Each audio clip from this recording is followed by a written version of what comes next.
আসসালামু আলাইকুম। চতুর্থ শ্রেণীর গণিত বই নিয়ে তোমাদের সাথে ধারাবাহিকভাবে আলোচনা করছি। তার ধারাবাহিকতা এখন তোমাদের সাথে 65 নম্বর পৃষ্ঠা থেকে আলোচনা করব। নিজে করি এই টপিকগুলো আমরা ধারাবাহিকভাবে দেখব। এক নম্বরে আছে সঠিক উত্তরের পাশে টিক চিহ্ন দেয়। সঠিক উত্তরের পাশে টিক চিহ্ন দিব। এখানে বলা আছে 5 অঙ্কের ক্ষুদ্রতম সংখ্যাকে 100 দ্বারা ভাগ করলে, একটা 5 অঙ্কের ক্ষুদ্রতম সংখ্যাকে যদি 100 দ্বারা ভাগ করি তাহলে কত হবে? তাহলে আমরা 5 অঙ্কের ক্ষুদ্রতম সংখ্যাটা যদি লিখি, একটা 1 আর 4টা কি হবে? 0 হবে। 4টা 0।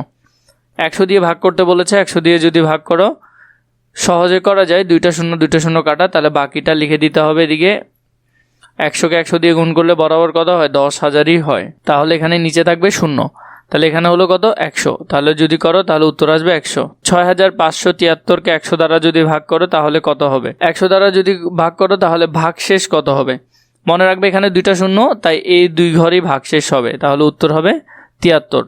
অনেক সহজে করা যায়, চাইলে এভাবেও করতে পারো। এটা হলো যে মনে রাখার জন্য, যেমন এখানে এককের ঘর, এটা দশকের ঘর এবং পরেরগুলো শতকের ঘর। শতকের ঘর পর্যন্ত তো ভাগ যাবে, কিন্তু এর পরেরগুলো 73, এটা 73 কখনো 100 দ্বারা ভাগ যাবে না, কারণ এটা থেকে ছোট, তাহলে ভাগশেষ হবে এটা। অথবা তোমরা চাইলে ওইভাবেও ভাগ করতে পারো, যেমন 100কে এদিকে যদি রাখো আর ভাগ হলো 6573, তাহলে ভাগ যদি করো তাহলে 100 এখানের মধ্যে যাবে, 6000-এর মধ্যে যদি দাও, 600-র মধ্যে প্রথমে যদি দিতে চাও তাহলে 6 100 600, আর এদিকে থাকবে 573। 500-র মধ্যে 5 বার যাবে, এদিকে হবে 500।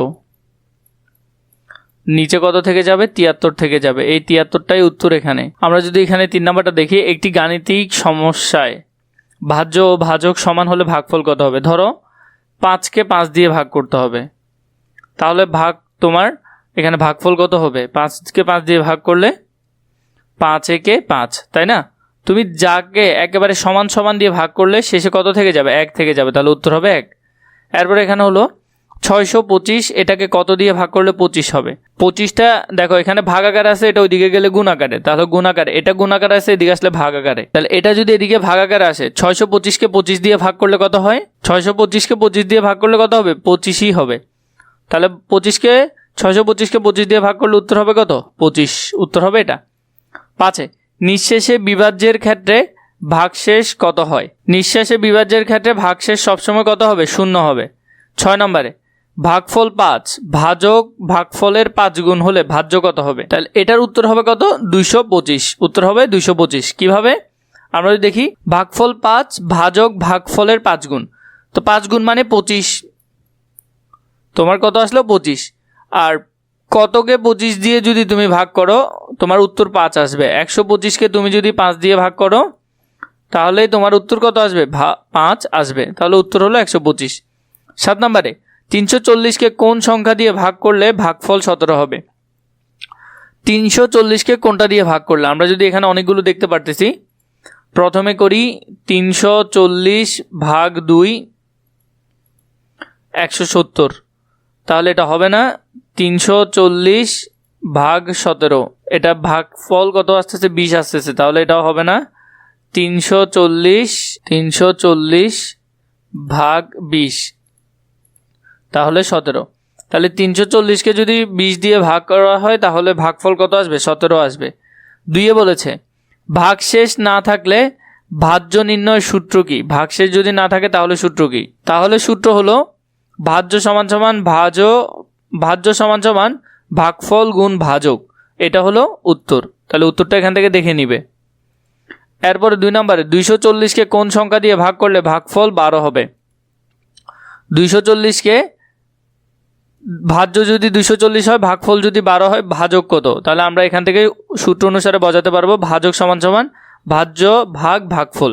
তাহলে 240কে 12 দিয়ে ভাগ করলে কত আসতেছে? ভাজক 20 আসতেছে।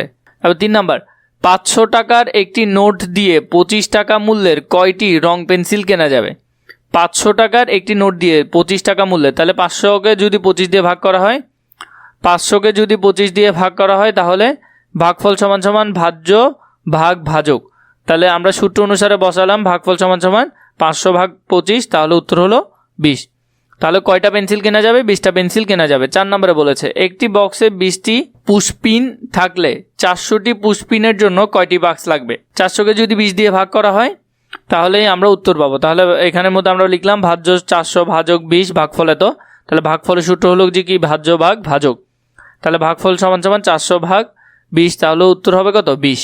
5 বলেছে 1 হালি ডিমের দাম 40 টাকা হলে 9 হালি ডিমের দাম কত।